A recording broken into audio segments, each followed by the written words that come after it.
문구를 봤는데요. 그 문구에 이런 문구가 있습니다. 주님이면 충분합니다 라는 문구가 있습니다. 저 사진 보이시죠? 이 본당에서 나와서 뒤에서 딱 보면은 주님이면 충분합니다 라는 저 글씨가 있더라고요. 그래서 저는 저 글씨를 보면서 주님이면 충분합니다, 저 말씀이 시편 23편 1절 말씀하고 좀 연관이 된다라는 생각을 했어요. 그런데 정말로 그 글씨 옆에 보면 작은 글씨로 한번 보시면, 나가실 때 한번 확인해 보세요. 시편 23편 1절이라고 되어 있는 거예요. 그래서 저 글을 쓰신 분이랑 저랑 이 성경을 보는 관점이 비슷하구나라는 생각을 했습니다. 그래서 누가 쓰셨는지 알아보니까 담임 목사님께서 쓰셨더라고요. 시편 23편 1절의 이 말씀과 주님이면 충분합니다라는 이 문장이 어떻게 연관이 되는지 오늘 말씀을 통해서 한번 살펴보도록 하겠습니다. 자, 시편 23편 1절 말씀 우리 한 번 더 볼까요? 시편 23편 1절 말씀 우리 다 같이 읽어보겠습니다. 시작. 여호와는 나의 목자시니 내게 부족함이 없으리로다. 아멘. 여호와는 나의 목자가 되시고 우리는 그분의 양이 된다라고 하였습니다. 양은 혼자서 살 수가 없죠. 자기를 해칠 짐승으로부터 자신을 보호할 아무런 능력이 없습니다. 발톱이 있는 것도 아니고, 센 발톱이 있는 것도 아니고, 눈도 어둡고 또 빠르게 도망칠 수도 없습니다. 강한 이빨도 없죠. 그렇기에 누가 필요합니까? 목자가 필요로 하는 것이죠. 목자는 이 짐승들로부터 양을 지키고 보호해 줍니다. 푸른 풀밭이 있는 곳으로 양들을 인도해 주죠. 양은 목자와 함께 있을 때 온전하게 살아갈 수가 있습니다. 그런데 현대인들은 여호와 하나님을 나의 목자라고 인정하면서 살아갈까요? 그렇지 않습니다. 그러면 무엇을 자신의 목자라고 생각할까요? 그들은 돈이 자신의 목자라고 생각합니다. 자신의 힘과 능력과 권력과 업적들을, 그것들이 자신을 지켜주고 살려준다라고 생각을 합니다. 동시에 자기 자신을 양이라고 여기지도 않습니다. 나는 양 같은 연약한 존재가 아니라 세상에서 가장 강한 존재라고 생각을 하는 것이죠. 하늘 위로 솟아오른 그 빌딩 내가 지었어. 또 최첨단 AI 기계들 우리 인간이 지었어. 지구를 초토화시키는 그런 무기들을 우리 인간이 만들어냈어 하면서 인간은 정말로 강한 존재다라고 생각을 합니다. 몸과 마음이 연약한 사람들이나 교회를 다니고 예수님을 믿지, 이렇게 생각을 한다라는 것이죠. 이 얼마나 자기 자신에 대해서 모르는 소리입니까? 우리는 10분만 숨을 못 쉬어도 어떻게 됩니까? 죽게 되죠. 10분이 뭡니까? 3분만 숨을 못 쉬어도 죽게 됩니다. 그리고 우리는 1시간 뒤에 무슨 일이 나에게 일어날지 모르는 존재입니다. 아무리 강한 사람이라 할지라도 달나라에 가서 살라고 하면 몇 초도 못 견뎌서 죽고 말 것입니다. 인간이라는 존재는 이렇게 약합니다. 모두가 강한 척을 할 뿐이지 사실 인간이라는 존재는 굉장히 나약한 존재다라는 것이죠.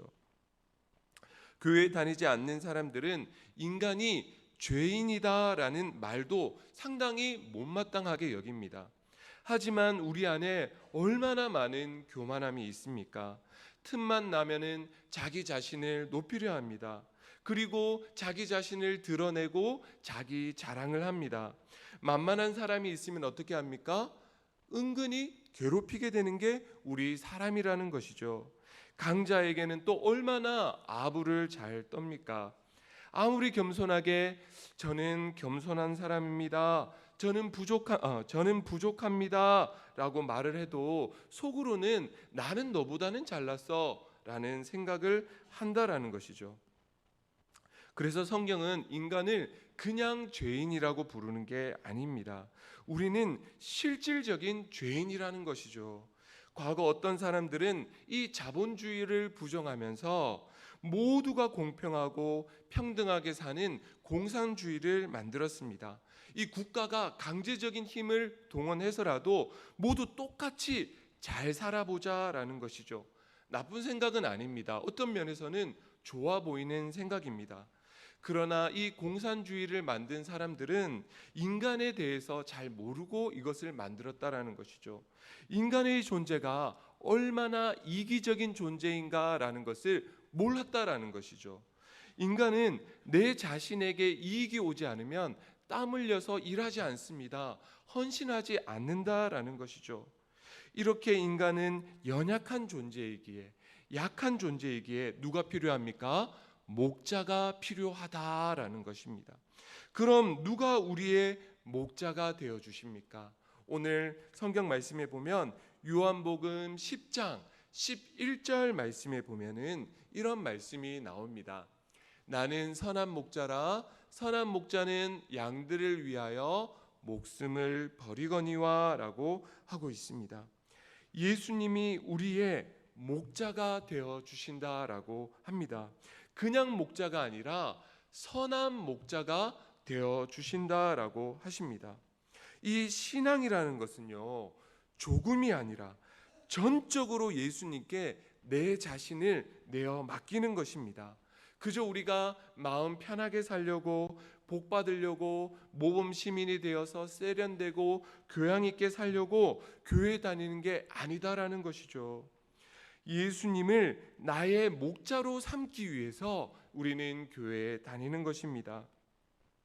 선한 목자 되시는 예수님에게 붙어 있지 않는 양은 이리에게, 짐승에게 잡혀 먹힐 수밖에 없습니다. 우리는 예수님을 나의 목자로 삼고 예수님께 전적으로 내 자신을 맡겨야 합니다. 그래야만 제자가 될 수가 있는 것이죠. 돈을 나의 목자로 삼고 세상과 양다리를 걸쳐서는 결코 제자가 될 수 없으며 성령의 열매도 맺을 수가 없게 되는 것입니다. 성도님들, 무엇이 행복한 삶이겠습니까? 보통 부자가 되어서 마음껏 먹고 마시고 즐기는 인생을 생각합니다. 좋은 집, 그리고 차, 명품 쇼핑으로 폼나는 인생을 사는 것이죠. 또 건강과 인기와 명성도 행복한 삶이다라고 생각을 합니다. 명문대와 또 연봉이 높은 직장도 자랑거리입니다. 또 해외여행을 다니는 것도 행복한 삶이다라고 생각을 하죠. 하지만 우리 기독교인들의 행복의 조건은 단 한 가지뿐입니다. 바로 여호와가 나의 목자가 되어 주시는 것입니다. 하나님을 믿고 따르는 것만이 행복의 조건이 된다라는 것이죠. 사랑의 하나님이 나와 함께 하시는 것보다 더 큰 행복은 없습니다. 교회를 다니면서도 이 행복을 모르고 세상의 작은 것들, 또 세상의 것들을 더 많이 소유하는 것으로 행복을 느낀다면 올바른 기독교인이라고 할 수가 없습니다. 사람들은요, 부, 또 건강, 명예, 이것 중 하나라도 잃으면 넘어지고 낙심하며 세상에서 내가 제일 불행한 존재다라고 생각을 합니다. 하지만 우리 그리스도인들은 사람들이 불행한 일이다라고 생각하는 것을 겪는다 할지라도 낙심하거나 흔들려서는 절대로 안 됩니다. 왜냐하면 여호와가 나의 목자라는 사실에는 결코 변함이 없기 때문이죠. 하나님이 나와 함께 하시고 하나님께서 나의 앞길을 여전히 선하게 이끌어 주시는데 무엇이 두렵고 무엇이 슬플 수 있겠습니까? 우리는 세상에서 내가 가장 불쌍하다라고 하는 자기 연민을 버려야 합니다. 자기 연민은 죄입니다. 하나님의 은혜를 모르고 그저 불평과 불만, 신세 타령만 하기 때문에 그렇다라는 것입니다. 우리 한번 성도님들 다 같이 한번 따라해 볼까요? 제가 먼저 하면 성도님들도 한번 따라해 주시기 바랍니다. 나는 세상에서 가장 행복하다. 한 번 더. 나는 세상에서 가장 행복하다. 맞습니다. 하나님이 나의 목자가 되어 주시고 나와 함께 해 주시는데 이것보다 더 큰 복, 더 큰 행복이 어디에 있겠습니까? 이 나는 세상에서 가장 행복하다라는 이 고백은요, 자기 암시가 아닙니다. 불교의 마음 공부, 마음 훈련, 또 마음 다스리기가 아니다라는 것이죠.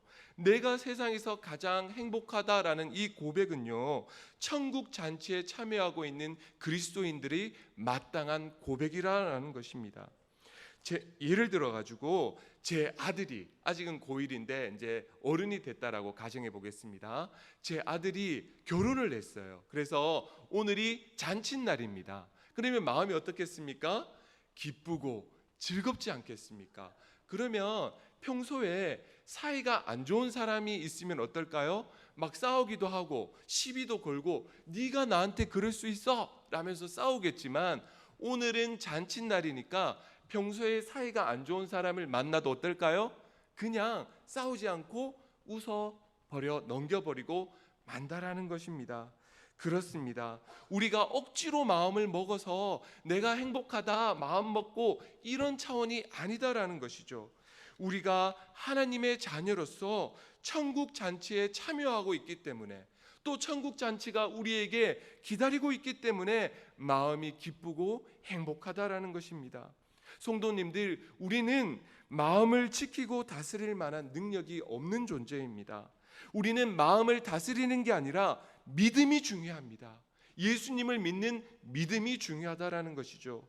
예수님을 향한 믿음을 달라고 간절히 기도하시길 바랍니다. 신앙이라는 것은요, 여러 가지로 정의를 할 수 있겠지만 신앙이라는 것은 제가 생각하기에 기억이라고 생각합니다. 기억.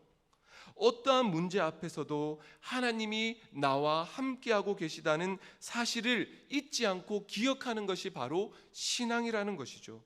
이 사실을 잊어버린 채 지금 내 눈앞에 닥쳐있는 일들로 일희일비한다면 어찌 성숙한 그리스도인이라고 할 수가 있겠습니까?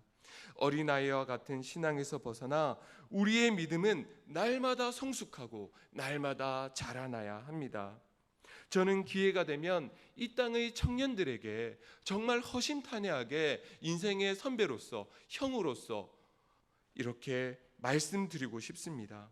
우리 청년들이 직장이나 학업이나 취업이나 인간관계, 경제 문제 등 여러 가지로 힘들어하고 있습니다. 그리고 많이 지쳐있는 모습을 보게 됩니다. 그런데 이 청년들에게 드리고 싶은 말씀은 문제를 피하지 말고 부딪혀 보라고 말씀드리고 싶습니다. 그 문제가 사람이라면 그 사람과 피하지 말고 맞닥뜨려서 부딪혀 보라는 것입니다. 해결이 되든지 안 되든지 시간이 지나서 뒤돌아보면 어떻습니까? 결국 다 해결이 되어 있습니다. 그렇기 때문에 두려워 말고 주님을 의지하며 앞으로 전진하고 도전하는 자세가 필요하다라는 것이죠. 어느 직장을 가느냐 너무 고민하지 마시길 바랍니다.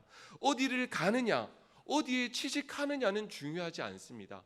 어디를 가든지 내가 어떻게 하느냐가 정말로 중요한 것이죠.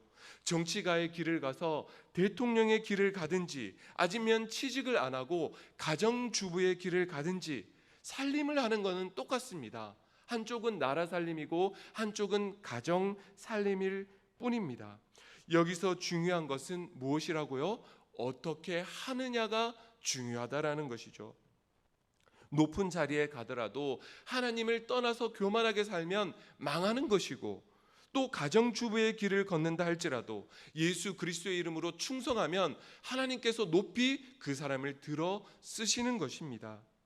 어떠한 상황에 처한다 할지라도 하나님의 은혜를 기억하는 사람은 삶 자체가 바로 은혜인 것이죠. 친구 하나 없이 외로워도 은혜입니다. 취업을 못해도 은혜입니다. 자녀들이 내 생일을 기억 못하고 부모님의 날에 찾아오지 않더라도 은혜가 된다라는 것이죠. 하나님은 결국 우리를 선하게 이끌어 주시기 때문에 그렇다라는 겁니다. 누군가에게 사랑을 충만하게 받으면 다른 이들에게 관심을 못 받아도 별 지장이 없습니다. 그렇습니다. 우리는 누구에게 사랑을 받는 존재입니까? 예수님에게 사랑을 충만하게 받은 존재입니다. 그렇기에 사람들이, 내 자식들이 나에게 관심과 반응을 보이지 않는다 하더라도 거기에 신경을 쓰지 않게 되는 것이죠. 내 인생에서 벌어지는 일들에 대해서 크게 낙심하거나 절망하지 않습니다. 우리 성도님들, 우리 자녀들이 인간관계 때문에 많이 힘들어하는 경우를 보게 되죠. 어른들도 여기에서 크게 벗어나지는 않을 겁니다. 그렇다면은 인간관계를 잘 맺는 비결이 있습니다. 인간관계를 잘 맺는 비결이 뭘까요? 인간관계를 잘 맺기 위해서는 다른 게 필요 없습니다. 내가 잘나면 됩니다. 내가 잘나버리면은 인간관계를 잘 맺으려고 별 다른 노력을 하지 않아도 된다라는 것이죠. 그럼 어떤 사람이 잘난 사람입니까? 하나님을 사랑하는 사람입니다. 하나님을 변함없이 신뢰하는 사람입니다. 하나님의 말씀에 순종하는 사람입니다. 선한 목자 대신 하나님을 끝까지 따르는 사람이 잘난 사람이고 하나님께서 원하시는 강한 믿음의 제자라는 것입니다. 요즘 사람들은요, 휴대폰으로 유튜브나 또 짧은 동영상, 이 쇼츠를 많이 봅니다. 그런데 이 유튜브를 가만히 보세요. 유튜브의 영상을 보면은요, CCTV처럼 하나의 장면으로 계속 나오는 게 아닙니다. 이 유튜브라는 것은요, 이 동영상에는 반드시 편집이라는 것을 합니다. 편집요. 편집자가 편집을 하는데, 편집을 하면 어떻게 되는가 하면 이 설교 영상이나 CCTV처럼 하나의 영상으로 쭉 나오는 것이 아니라 2초 3초마다 화면이 휙휙 바뀝니다. 옛날에 뭐 가요 톱10이나 또 옛날 어른들이 보던 가요 무대 맞습니까? KBS 1에서 했던 가요 무대, 이런 거 보면은 옛날 어른들이 이렇게 트로트를 부르면 하나의 장면으로 쭉 나오는 경우가 많아요. 근데 요즘에 나오는 가수들이 나오는 걸 한번 보세요. 하나의 장면으로 쭉 안 쏩니다. 여기서 쏘고 2초마다 또 바뀌어서 여기서 쏘고, 화면이 계속 바뀌는 겁니다. 근데 그런 것을 계속 보게 되면은 우리의 뇌가 거기에 적응이 되어 버리죠. 그래서 우리의 뇌도 하나의 생각에 집중하지 못하고 내가 늘 눈으로 보는 대로 화면이 2초 3초마다 바뀌는 것처럼 나의 뇌도 그렇게 변해 버립니다. 한번 그걸 테스트해 보세요. 어떻게 테스트를 할 수 있는가 하면은 새벽이나 아니면 집에서 혼자 한번 침묵으로, 묵상으로 이렇게 기도를 해 보세요. 그러면 기도를 이렇게 쭉 할 때 하나의 생각으로 쫙 기도가 들어가느냐, 아니면 2초 3초마다 잡생각이 계속 나서 기도가 방해되느냐, 그거를 보면은 자기 자신의 지금 상태를 알 수가 있습니다. 그런데 우리는 책을 보게 되면은요, 그렇지가 않죠. 책은 화면이 계속 바뀌는 게 아니라 하나의 장면으로 쭉 갑니다. 그래서 책에 적응된 뇌는 집중력이 굉장히 높습니다. 그렇다면 우리는 책 읽는 습관을 가져야 되겠죠. 그렇다면 우리에게 있어서 가장 좋은 책은 무엇이겠습니까? 바로 성경책, 하나님의 말씀입니다. 이렇게 하나님의 말씀을 읽는 사람은 기도에도 집중할 수 있고 예수님께도 집중할 수가 있습니다.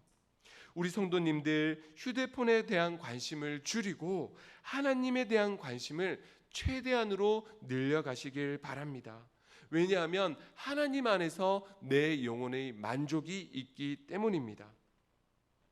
성도님들, 하나님은요, 우리와 함께 하십니다. 이것이 우리의 유일한 행복입니다. 이 행복을 아는 사람은 죽음이라는 것도 우리를 불행하게 만들지 못합니다. 가끔씩 간증을 들어보면은 기도에 응답받았습니다라는 것을 자랑스럽게 고백하는 성도님들을 보게 됩니다. 하지만 우리는 여기에서 머물러 있어서는 안 됩니다. 우리는 기도에 응답받지 못하는 것들을 간증할 수 있는 성도님들이 되시기를 바랍니다. 자녀를 위한 기도를 응답받지 못했습니다. 병을 낫게 해달라는 기도도 응답받지 못했습니다. 가난에서 벗어나게 해달라는, 빚에서 벗어나게 해달라는 기도도 응답받지 못했습니다라고 간증할 수 있는 믿음의 성도님들이 되시길 바랍니다. 왜냐하면 응답받지 못해도 하나님께 감사하기 때문입니다. 응답받지 못해도 우리를 선하게 이끌어 주실 줄 믿기 때문입니다. 응답받지 못해도 하나님은 여전히 우리와 함께하여 주시기 때문입니다. 우리는 응답받고 기적을 보았기에 하나님을 믿는 게 아닙니다. 하나님을 믿기에 기적을 경험하는 것이죠. 하나님을 믿기에 홍해가 갈라지는 게 보이고 하나님을 믿기에 노아 홍수의 이야기가 들리는 것입니다. 아기를 사랑하면 어떻습니까? 아기가 마치 천사처럼 보입니다. 사랑하는 연인을 보면 날마다 새롭고 아름답고 눈부시게 보이듯이 하나님을 경험한 사람은 어떠한 고난 가운데서도 천사와 같이 빛나는 얼굴로 살아가는 것입니다. 세상의 그 무엇도 그 누구도 우리를 불행하게 만들지 못하기 때문입니다. 선한 목자 되시는 하나님이 우리와 함께 하시기 때문입니다. 성도님들, 내 뜻대로 되지 않는다라고 할지라도, 주님의 뜻을 이해하지 못할 때라도 내 자신을 쳐서 주님께 순종하시길 바랍니다. 그리고 우리의 선한 목자 되시는 주님의 손에 우리의 모든 것을 전적으로 맡기시길 바랍니다. 이것이 신앙입니다. 우리가 이 땅을 살아가면서 크게 이루어 놓은 것이 없다 할지라도 실망하지 마십시오. 주님의 뜻이 나에게 이루어지는 것, 이것이 나의 가장 큰 업적이며 우리의 유일한 소원이 되어야만 합니다. 우리의 목자가 되어주시는 하나님께 날마다 기도하시길 바랍니다. 우리를 물가에서 노는 어린아이처럼 여겨주셔서 매 순간마다 붙들어 주시고 인도해 주시고 함께하여 주시옵소서. 이렇게 주님께 인도함을 받는 삶이 가장 행복한 삶, 충만한 삶이라고 할 수 있습니다. 여호와는 나의 목자시니 내게 부족함이 없다라고 했습니다. 하지만 우리는 실제로 부족한 게 많습니다. 내 능력도 부족하고 내 재산도 부족하고 내 업적도 부족합니다. 내 인맥도 부족하고 내 힘과 건강도 부족합니다. 또 나의 인격, 인성도 부족합니다. 이렇게 부족한 것을 말하자면 끝이 없습니다. 그런데 왜 시편 말씀에서는 부족함이 없다라고 말하고 있을까요? 하나님 한 분만으로 충분하기 때문입니다. 주님 한 분만으로 충분하기 때문입니다. 하나님이 나와 함께 계시는 것으로 나의 모든 부족한 부분이 채워지기 때문에 그렇습니다. 반대로 세상 모든 것을 가졌다 할지라도 주님을 떠나는 사는 삶은 부족한 삶입니다.